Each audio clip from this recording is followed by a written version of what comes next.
What's up, guys? Car's in the air now. This is Ryan from E39 Source, and we're on a customer car today. Gorgeous 2003 E39 M5, and he's got his own YouTube channel, which is Keep It Dirty Off-Road. I will link that in the description below this video if you guys want to check that out. There will be more M5 content as well as, I'm guessing, some off-road content on there as well. Yeah. So he came down here from Temecula, which is, I don't know, maybe 50 miles north here in San Diego County. He's up in wine country. And we're kind of just doing, it's essentially a PPI, a pre-purchase inspection, even though he's not selling and didn't just buy this car super recently. But just an inspection, an overall inspection and condition report on this car. So while it's up in the air, I'm going to show you some of the goodies and a little tour and kind of some things that we look for and then some things that we found on this car. So it's a late production 02. It's a 1002 produced M5 in sterling gray.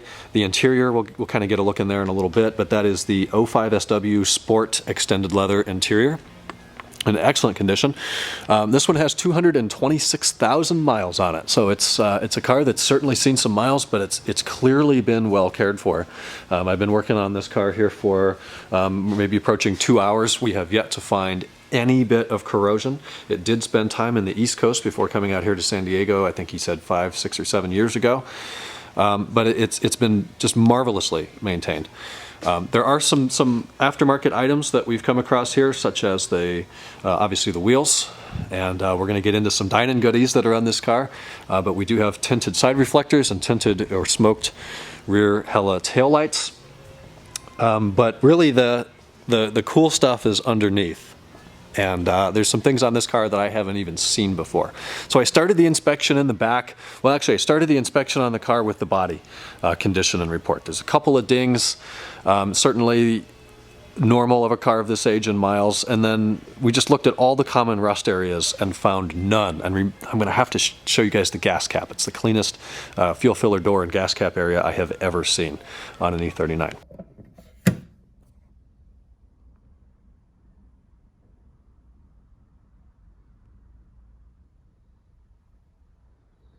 Then we went inside, we looked at everything inside, the pixels, and did a condition report on there, and all of that's solid. But before I put the car on the ground, I wanted to pull the camera out. So we start in the back, as I always do for whatever reason, and we've got DINAN exhaust. This is the kind of axle back DINAN mufflers.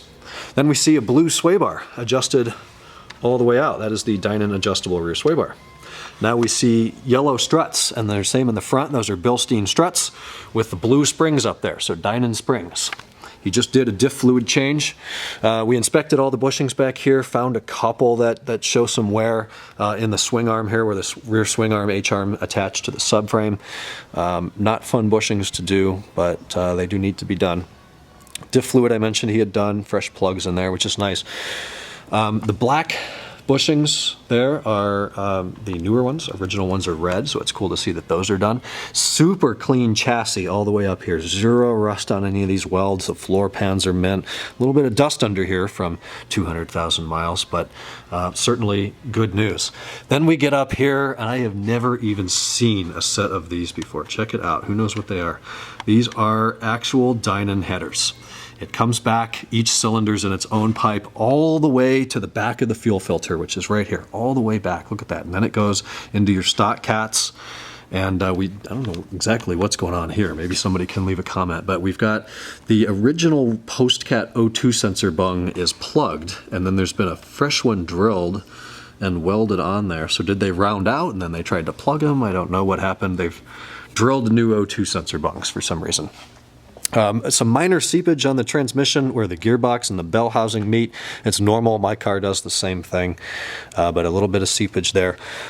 I don't know. I can't get over these headers. I've never seen a set, and I'm definitely going to have to take a better listen when we put this thing on the ground and can fire it up again. Nice clean oil pan. He just cleaned all that up. Scavenge pump, O-rings.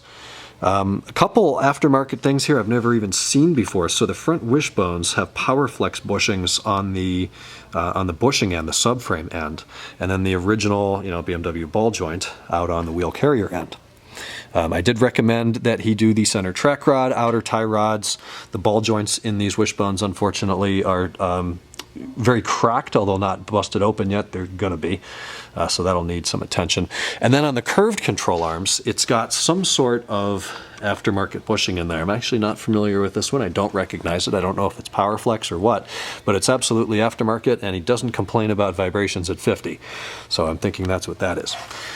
We get over here, and we see that there are metal plates in here in addition to these flimsy aluminum foil brake cooler things. That's the DINAN intake system, which the car has under the hood, and we'll get a better look at in a minute. It has the air intake temperature relocation sensor here in the sink drain on the lower M5 grille. There's yellow fog lights with LED bulbs in there. And then these are Depo Lights with an aftermarket halo, which we'll get a better look at in a bit as well. The wheels, here are BBS. I don't know a style number. They are 19-inch wheel with a square setup of 275/30 ZR19 tires in place. So that's kind of a look underneath. We see a ton of DINAN goodies, by far the most exciting of which are those headers that just I personally haven't seen before. I don't have a lot of experience with headers, so that's very cool. I'm going to take some pictures. We're going to put the car on the ground. We're going to do a full audit of all the car's computers with PA Soft or BMW Scanner 1.4. We'll see what's going on in there, if anything, and then I'll show you guys under the hood, the interior, and we'll get a good listen to it. Under the car we did find kind of two typical leaks that you see on an E39, one of them being power steering hoses. It's definitely wet here where this line attaches to the pump, so that goes from the pump to the reservoir. And then I think the other line that's leaking is the lower line that goes into the cooler. And there's a drop on that, and that goes from the cooler to the reservoir. So those are kind of the easy lines to replace. There's also a suspect drip on the steering gearbox servotronic, which could indicate a leak on one of the lines that goes into the steering gearbox itself. Those lines suck to replace, so I think I would recommend you start with the lines that feed the reservoir and drain the reservoir, and kind of clean everything up, go from there, and hope it doesn't leak anymore. All right, guys, we're back. We're off the lift. We just went for a little drive, shot down the Del Dios highway out towards Rancho Santa Fe.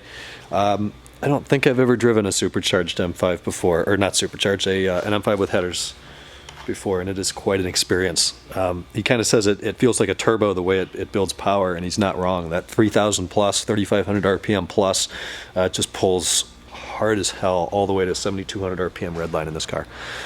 Anyways, we kind of get a better look now on the ground. We've got some gloss black kidney grills. He's gone with the carbon fiber white and black BMW roundels, front and rear, and wheel center caps, and steering wheel. Yes, steering wheel as well.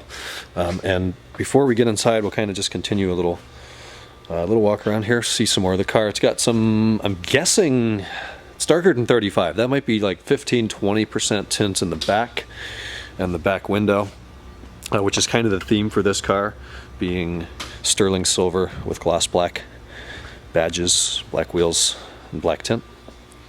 But outside of the minor door dings and whatnot, the finish of this car is really in beautiful condition. It's been garaged, and now years in California. Anyways, we'll get a look inside. Now, I mentioned the 05 SW extended leather sport interior with fresh set of the new style BMW floor mats. Has a Kenwood head unit that supports Apple CarPlay, which is really cool. I've never seen CarPlay in an E39 M5 before, so that's pretty neat. Being an 03, it's got auto lights, and this car has every option but PDC. It's got the sunshades, and the rear one works really well. It's touchscreen. But we found a couple minor things in here. This light was installed backwards somehow, so we popped that off and put it back in the right way. And this is a pretty clean, complete car. Certainly a very well optioned car. It has the DINAN short shifter as well, which is essentially an E6545i. Of course, it maybe could benefit from a fresh knob, and the bushings, I'm guessing, were done when the knob was installed, but it has been a little while. We have a little bit of in-gear play there, which I have recommended to him. We did a full dump of all of the codes that presented themselves in BMW Scanner 1.4 or PA Soft, and found really nothing of any value. There were some minor things in there that, you know, normal things that you see. Power on reset, indicating that the battery's been disconnected and then plugged back in. So stupid stuff like that. Really didn't find any errors of any value. We changed a couple things in coding and programming. But now we're going to get under the hood. I'm going to show you under there, and then that's where we can see some more Dinan goodies, including the Dinan strut tower brace, the cold air intakes, and then we see some badging and some stickers. And right on the front core support we have Dinan S, as well as the serial number. We have the original stickers out here. That's the original one from an 03 that recommends 5W30 oil to verify an original hood, or at least help verify an original hood. We do have the original paint code sticker as well as the catalyst sticker. And then we see some more Dinan stickers here indicating the headers on that top sticker, airflow meters or MAFs on the middle one, and then the high flow cold air intake there on the bottom. And that lines up with everything we see. I was able to inspect for the headers by looking down here by the AC compressor and the Freon charge high port, and certainly see that they weren't stock headers in there, so that was exciting to learn that about this car today and then enjoy some of that on the road. Otherwise, under the hood, we really didn't find anything wrong. The oil leak underneath, why the pans are wet, it's coming from this valve cover gasket here on this corner. I think that bolt had stripped out and needs to be repaired a little bit better. It's just dripping from there down onto the AC compressor and then out the bottom of the engine. The pan itself is all dry. So we found that. We found that the firewall trim is in surprisingly good condition. That's generally cracked and in poor condition, but this one's nice. We have good bushings here on the power steering reservoir and the oil filter housing. We have clean filters in the cabin boxes, although this cabin door is cracked. I have 3 of these, and of course they are all the passenger side. I don't have any driver's side. In addition to that lid being cracked, we have a crack in the snorkel itself. These snorkels never, even when you buy new ones, they don't want to seat into the firewall well. The tabs break off. I don't worry about the tabs being broken, but I don't think you can see in this light, but right here in that black crevice is just wide open, so it's ingesting warm engine air into the HVAC box right now. And then I did notice that this wire is supposed to be tucked back there, but otherwise everything under here checked out pretty well. Like, we do have Depo Lights, which are kind of a cheap alternative to Helios, but they do work really well and they have nice bright LEDs. Original ABS module without a rebuild sticker on it, so that's surprising to see. And in coding, we actually found out that the VIN, or the DME in this car, was not VIN matching. So we looked that up and found a for sale ad on a Le Mans Blue 01 Dinan Stage 3 supercharged car. So maybe one of you guys know, if you supercharge this car and do a Dinan Stage 3, does that replace the ECU? Or did that car get wrecked and parted, and did the ECU somehow, DME, somehow make its way into this car? But cool little tidbit there. Additionally, under the hood, we found kind of a lazy fan clutch. It's a little bit too free moving and an old fan blade. So I went ahead and recommended a fresh fan blade and fan clutch assembly. Back in the trunk, we see that it is an original M Audio car. As I mentioned, the only option missing is PDC.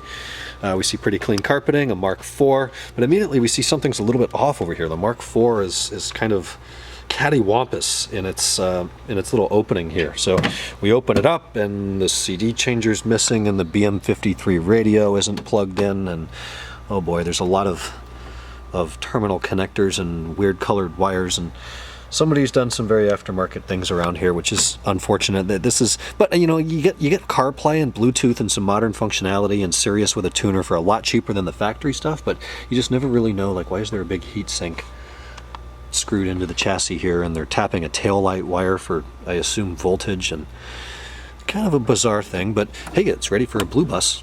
You just want display to the display. Behind the right oddments door, we've got the Kenwood Amp and a lot of wiring and kind of a, is that foam? Or like a cabinet material to put the amp on, and I've never seen an amp over there before. We found a couple of things missing in the trunk, which I was able to provide him with the parts here at E39 Source. We had this, the one with the yellow sticker, which means it's from car BZ97882. That piece of styrofoam that covers up the tire compressor was missing. I don't really understand how these things go missing. I guess somebody took it out and forgot to put it in and then found it and threw it away. So we replaced that, and then there was one tool missing, at least with respect to what tools did come on North American cars. That was the 8/10 millimeter open-ended wrench, which we replaced. Everything else, this is what a full USA spec toolkit looks like. All right, guys, it wouldn't even be fair if I ended the video before hearing this thing with the Dinan headers and Dinan mufflers. Stock cats, stock resonator.